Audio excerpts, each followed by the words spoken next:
Y ya estamos aquí de vuelta con nuestros invitados de esta noche, los congresistas Juan Cheput y Úrsula Letona. Vienen a adelantarnos un poco el diálogo que espera todo el país. Muy buenas noches, muchas gracias por acceder. Buenas noches a ambos, gracias por estar aquí. Hay mucha expectativa en toda la ciudadanía respecto al diálogo. Y lo primero que hay que centrar es los ámbitos que este puede abarcar. Así que les pregunto a los dos, cada uno por su cuenta. ¿Cuáles son los temas que van a entrar al diálogo? Keiko Fujimori propuso 2, pero después el presidente Kuczynski propuso más. ¿Cuáles creen ustedes que son los temas que deben ser dialogados? Bueno, en primer lugar, yo creo que es importantísimo ver cómo hacemos para que esta correlación de fuerzas ejecutivo-legislativo podamos destrabar los temas económicos. La economía está entrando en una franca recesión. Tenemos caída de la inversión privada, caída de la inversión pública, la generación de empleos. Entonces creo que ahí hay un primer tema bastante importante. Nosotros tenemos propuestas concretas desde el plan de gobierno y los otros dos temas que se mencionaron en la carta, que también son sumamente importantes, es el tema de la reconstrucción del norte, que en el legislativo corrimos para dar la ley de reconstrucción con cambios, pero que al parecer está teniendo demoras en la ejecución del plan. Y el tema final es la lucha contra la corrupción, que tiene aristas mucho más complejas, creo yo, que solamente la labor ejecutivo-legislativo, pero creo que es un tema que deberíamos empezar a abordar, sobre todo con los últimos acontecimientos, con la Contraloría, el tema de los 3 ministros y los audios, independientemente de lo desastroso y lo condenable de las grabaciones.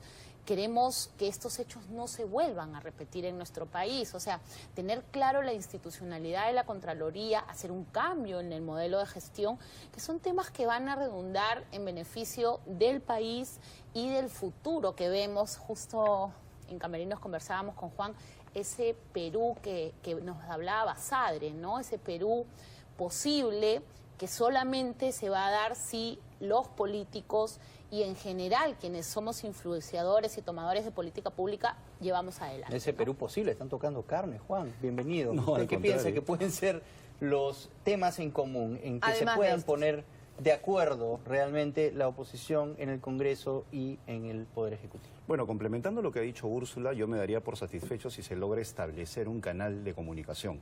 Es decir, que a este nivel, el del jefe de Estado con la lideresa de la oposición, se solucione un problema que hasta ahora ha sido evidente, que no había un canal de comunicación entre ambos.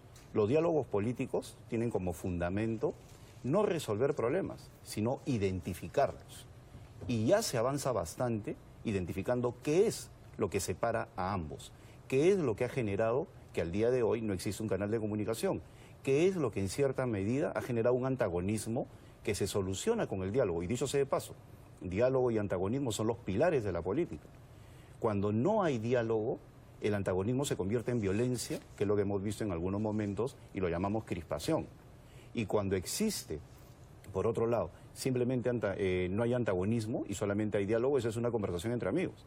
Por lo tanto, esos dos ejes de la política, el diálogo y el antagonismo, deben permitir que ahora exista una relación política entre ambos. Y ya el país gana bastante si entre ellos puede establecerse una línea de comunicación directa. Ahora, ¿reconocen ustedes que hay, por ejemplo, puntos en común sobre los cuales puedan trabajar? Augusto, tú tenías una lista que habías encontrado. Sí, en verdad las estructuras de los planes de gobierno son bastante similares. Mucho énfasis vemos en el plan de Fuerza Popular de destrabar las inversiones, ¿no es cierto? Que era, en realidad, la principal propuesta para reactivar la economía que quería hacer Pedro Pablo Kuczynski y su gabinete. Ahí es donde se han entrampado las cosas, porque ellos han tratado de agilizar proyectos que tenían muchos problemas desde atrás. Y la manera en que cómo los ha resuelto el Congreso, que tiene el deber de hacer control político, ha considerado que no se han hecho de manera adecuada. Ustedes en el gobierno piensan que ellos están haciendo una especie de oposición que les bloquea las iniciativas para hacerlos quedar mal. Y ahí ha empezado un poco a degenerarse las cosas. ¿Es así? No, yo creo que, y yo lo he señalado en una entrevista el día de hoy en el Diario del Comercio, yo considero que independientemente de la función política del Congreso, de hacer un control efectivo, no ha habido un obstruccionismo. Desde el lado de nosotros hemos logrado todo lo que se ha querido, obviamente sobre la base Pero muchos de... miembros del gabinete hablan No. y dicen obstruccionismo. El que hay obstruccionismo al cual señaló en algún momento el Premier tenía que ver con la seguidilla de invitaciones a los ministros para dar y rendir cuentas en el Congreso. En algunos casos se llegaba a pliegos interpelatorios. Yo creo que fue un momento especial, sui generis, en la historia del Perú político, en el cual se llegó a eso. Pero por otro lado, yo no puedo negar, y lo he dicho públicamente, que bajo la presidencia de Luz Salgado ha habido un permanente afán de llegar a concretar cosas. Yo quisiera regresar al tema de lo que es dialogable y lo que es acordable, porque a lo que creo que a lo que Augusto hacía referencia es a que en realidad detrás de los planes de gobierno hay mucho en común. A ver. Y yo quisiera saber si ustedes reconocen todavía eso que tenían en común y si creen que pueden llegar a acuerdos en esos puntos. Yo quiero hacer una introducción para analizar justo este tema. La correlación de fuerzas ha cambiado. Y yo sé que es difícil que la gente entienda. O sea, hoy estamos ante un poder legislativo con capacidad de análisis y capacidad de respuestas. El gobierno y el legislativo no coinciden necesariamente en todo porque son fuerzas, nosotros somos una fuerza de oposición. Y por tanto, nuestra labor se ha centrado en la fiscalización. Y creo que las invitaciones a los ministros e incluso las interpelaciones se han dado en menor medida que en otros casos donde el Congreso actuaba prácticamente como una mesa de partes. Dicho esto, en los planes de gobierno es verdad que hay similitudes y todos vemos a ese Perú como lo proyecta Basadre. Pero hay una diferencia abismal y la diferencia se centra en el cómo. Para nosotros lo fundamental en el plan de gobierno es la micro y pequeña empresa, los nuevos motores de la economía. Nosotros hemos visto que la agricultura de la costa, la agroindustria ha crecido, la pesca industrial, pero hemos dejado de lado motores de la economía como la pesca artesanal, la minería artesanal, el comercio, que han sido dejados de lado históricamente. Y ahí es la diferencia abismal del plan de ¿Cree gobierno. usted, por ejemplo, que, ya que menciona ese tema, podría haber en este diálogo un acuerdo respecto a apoyar más, darle más énfasis al tema de la pequeña empresa y a cambio de eso permitir también que el gobierno saque adelante sus megaproyectos que al parecer el gobierno pareciera que está más interesado en lo mega y usted es más interesado en lo micro, ¿no? Nosotros hemos apoyado la realización de los megaproyectos. Chinchero está en nuestro plan de gobierno. El problema ha sido el cómo. Porque para destrabar inversiones... Claro, ustedes incluso hablan de un shock de inversiones. Por supuesto. Y yo lo escuché con mucha ilusión al ministro Zavala, al premier Zavala, hablar de las unidades de delivery, las unidades de destrave de procesos, de sistemas que estaban en nuestro plan de gobierno y del famoso centro de gobierno, que no es un invento de Fuerza Popular, ha funcionado en países de la región e incluso países OCDE. Pero yo lo que he visto es que no se ha podido implementar y las formas, cómo se han llevado este impulso a las grandes inversiones, nos ha denostado que hemos sido incapaces, el gobierno ha sido incapaz de destrabar esta inversión sin incurrir en estas prácticas que han sido pues vetadas por todos, ¿no? La reunión de los ministros con el Contralor no es una reunión que esté pegada a la ley.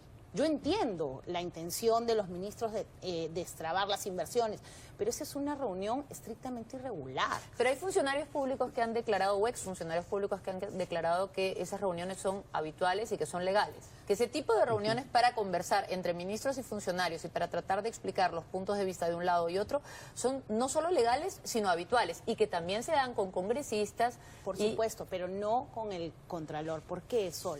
Porque el Contralor no resuelve. El Contralor es el titular del pliego. El Contralor no puede por ley voltear a la comisión y decirle, comisión, cambie el informe, el ministro me ha explicado esto. Lo que se estila es que vaya a la comisión de auditoría y los ministros y sus funcionarios hacen la presentación. Entonces yo creo que ahí hemos partido de una premisa errada que nosotros ya no vamos a cuestionar, ya pasó, nosotros estamos viendo el futuro. Y el futuro es que eso no ocurra, que el diálogo sea un diálogo institucional. Pero para que eso no ocurra, centrándonos en lo que se puede conversar este martes, por ejemplo, ¿creen ustedes dos que se podría conversar allí sobre la posibilidad de estar de acuerdo en un contralor? Bueno, yo creo que no. Mira, yo insisto en lo siguiente, en lo que planteé ¿La congresista al cree inicio. que sí, usted cree que no? No, evidentemente. Hay ahí un nivel de discrepancias. Yo he señalado que para que la ciudadanía no se decepcione se tiene que entender el diálogo como el inicio de un canal de comunicación entre la lideresa de la oposición y el jefe del Estado. A ellos no les corresponde el detalle. A ellos les corresponde establecer qué es lo que ha generado que al día de hoy no haya habido una línea de comunicación. Entonces, para usted, el diálogo del martes es simplemente vamos a amistarnos no es y simplemente, después se que gana mucho. Mira, Bueno. los diálogos políticos establecen las diferencias y a partir de ahí se generan los marcos para el entendimiento del cómo hacer las cosas. Pero ¿no cree Mira, que se puede avanzar más? Lo que sucede, por Sinceramente, supuesto. como ciudadana, Mira, yo espero un poco Mira, más. pero ellos no van a entrar al cómo, pero sí de repente, mira, a partir de ahora establezcamos una línea directa en lo que se refiere a seguridad ciudadana, economía, etcétera, etcétera, y pueden designar interlocutores, pero la presencia de ambos sentados frente, a solas, ya genera un salto cualitativo en la relación política que al día de hoy no existía. Si nosotros vamos a pensar que el presidente Pedro Pablo Kuczynski y la lideresa Keiko Fujimori van a estar con su papelito, bueno, ¿cómo destrabamos eso? Nos equivocamos de plano. Los líderes políticos, yo creo los que líderes políticos tienen que no plantear el qué queremos- hacer y el cómo les corresponde Pero ahora. no es que Y necesariamente sea especulando con- en la misma línea de A Juan, yo ver. no creo que tengan que estar con un papelito, pero yo lo que sí creo es que es bien importante que se establezcan prioridades, porque lo que hemos visto hasta el día de hoy es que las prioridades han sido distintas. Y este canal de diálogo, ya ha habido una reunión convocada por la Iglesia donde nosotros asistimos y el presidente asistió, pero que finalmente el canal lo bloqueó él mismo. Entonces, sí creemos que en esta reunión, justamente respondiendo a las expectativas de la gente, es que en aras de la transparencia considerábamos que debía estar una persona como Lucho Bedoya, que tiene una trayectoria y que hubiera facilitado y evitado la especulación respecto del diálogo. Si centramos el diálogo... Ustedes lo que querían proponiendo al señor Bedoya era un testigo que nos pudiera contar a nosotros qué se dijo allí. Alguien que garantice la transparencia en la comunicación, porque lo que Bueno, estamos viendo es que los Juan ha tenido una odiadores, acotación de eso hoy los en- odiadores Ah, son los bueno, que lo están que sucede diciendo, en una entrevista no, que no, el no, Consejo del no, Comercio no dice que conversen, no dialoguen. que Bedoya jamás haría eso, ¿no? Primero decían No, diálogo no vas a salir a y desmentir ni luego uno ni al diálogo, otro. ¿no? Mira, yo considero que el doctor Bedoya, al cual le tengo el mayor de los respetos, realmente un gran respeto, es un gran político y no es un notario. Y si nosotros partimos de la premisa que necesitamos un testigo, pues socavamos el fundamento del diálogo político, que es la construcción de confianza. Entonces, que una persona salga después de decir yo dije y no dije, etcétera, etcétera, significa que el diálogo fue un fracaso y yo creo que a eso no deben apuntar ni uno ni otro. Entonces, la presencia del doctor Bedoya, que partía de la iniciativa de la lideresa Keiko Fujimori, yo creo que no era necesaria con todo el respeto que él se merece. Aún más, una persona de la calidad del doctor Luis Bedoya, ante la pregunta, ¿se habló esto? Si no lo ha dicho el presidente y si no lo ha dicho Keiko Fujimori, él no va a ser un infidente. Claro. Entonces, por sus propias características políticas y por sus características aún más de caballero. Entonces, los notarios no son necesarios en política por una razón fundamental. Es clave la confianza. Y por eso le digo a la opinión pública a través de Cuarto Poder, si logran establecer un teléfono rojo, un canal de comunicación, una línea directa entre ambos, ya es mucho, que es lo que no ha habido en este primer año A ver, de pero gobierno. vamos a aterrizar algunos conceptos aquí. Por ejemplo, el gobierno le va a plantear seguramente, queremos destrabar estos proyectos. La propuesta de destrabar grandes proyectos en inversión llega hasta los 70.000 millones. Ellos han tenido esta iniciativa que partió como gran locomotora el proyecto de Chinchero, les salió todo mal, se cae Chinchero, se caen todos los otros grandes proyectos que querían reactivar y la economía entra en esta recesión. Seguramente le va a plantear a la lideresa de Fuerza Popular, Keiko Fujimori, tenemos esta lista de proyectos, ¿qué podemos hacer para juntos poder reactivar estos grandes proyectos de infraestructura que además ustedes mismos reconocen es algo absolutamente necesario para volver a generar inversión en nuestro país? Nuevamente, ahora, los proyectos de infraestructura más grandes del país, el aeropuerto Jorge Chávez, Chinchero, la Todos línea están 2, trabados, ¿verdad? todos Por están X razones. trabados, no, todos están trabados exclusivamente por un problema en la Contraloría o por una inacción de los ministerios Pero por ejemplo, involucrados. Jorge Chávez es un tema de terrenos. Por eso, es que la facilitación implica tomar acciones. Y en el ministerio y en varios ministerios todo está paralizado. Hemos entrado en una parálisis estatal donde el funcionario público y quienes hemos sido funcionarios públicos Pero le echan la culpa a sabemos. ustedes, pues. No. Yo creo... Deconstruyen y no dejan No, que no, ellos no, puedan porque hacer su el trabajo. Congreso no destraba, el Congreso lo único que hace No, es yo no- fiscalizar. yo no les doy la razón, pero Entonces, digo por el eso, mensaje para que hemos terminar la percibido. idea, lo que hace el Congreso es simplemente fiscalizar que ese destrabe se lleve de acuerdo a ley. Entonces lo que creo yo podría hacerse es plantear pues equipos multidisciplinarios de destrave, que son las conocidas unidades de delivery, y que puedan ir destrabando transparentemente. Entonces, si hay esos una equipos observación... multidisciplinarios, me parece interesante llegar ahí. ¿Usted cree que este martes se podría acordar que estuvieran conformados de repente por personas de ambos lados para que comiencen a trabajar juntos hacia un futuro común? Yo creo que... En otras palabras, ¿puede haber colaboración de personas que estén vinculadas al fujimorismo en las cosas que haga el gobierno? No solo fiscalización, sino colaboración. Yo creo que en la toma de decisiones administrativas, personalmente, eso lo veo imposible. ¿Por qué? Porque, por ejemplo, yo conozco bien el tema, pero si me llamasen para colaborar en estos equipos multidisciplinarios, no es mi función, ¿no? O sea, yo podría dar... O sea, podría... ¿Pero por qué? Si usted tiene la capacidad de dar lo mejor para el país y si el presidente le dijera a la señora Fujimori, ¿sabes qué? Necesito más gente que colabore conmigo, porque obviamente no le es fácil conseguir ministros, creo que eso queda claro, cuando tiene que repetir a un ministro, ¿no? Como lo que hemos visto. No le digo que vaya a llamar de ministros a los congresistas fujimoristas, pero me pongo en un supuesto de colaboración. ¿Por qué no? Claro, lo que nosotros, eso es a título estrictamente personal, sí, y lo hicimos con la reconstrucción, dimos aportes, porque el pueblo, en mi caso, me ha elegido para ser congresista y fiscalizar. Entonces yo podré decir, oye, en este tema creo que podrían constituirse las unidades de delivery, creo que podría haber destrave de sistemas, creo que podría tener reuniones bimensuales con el equipo de la Contraloría a cargo, hacer un control concurrente, pásenos la ley, eso sí, pero entrar a la gestión que es exclusiva del Poder Ejecutivo creo que sería un error. Y a eso me refería con el cambio de la dinámica Congreso-Ejecutivo. Ya no es el mismo Congreso. El Congreso está hoy distinto y ese es el equilibrio de poderes que pondera la Constitución. ¿Qué piensa para terminar, Juan Cheput? ¿Se va a lograr algo importante en este diálogo? Yo sí creo. Yo creo que lo principal que se va a lograr es que ambos van a ser conscientes que el éxito del país depende de ambos. Un Congreso que se limite a criticar sin plantear alternativas y un Ejecutivo que no tenga capacidad de persuadir serían nefastos para ambos de cara al Bicentenario, que es lo que señaló en más de una oportunidad. ¿Por qué? Porque las grandes reformas necesariamente, por definición constitucional, van a tener que pasar por el Congreso, se van a tener que consagrar ahí, pero el liderazgo político parte del presidente de la República.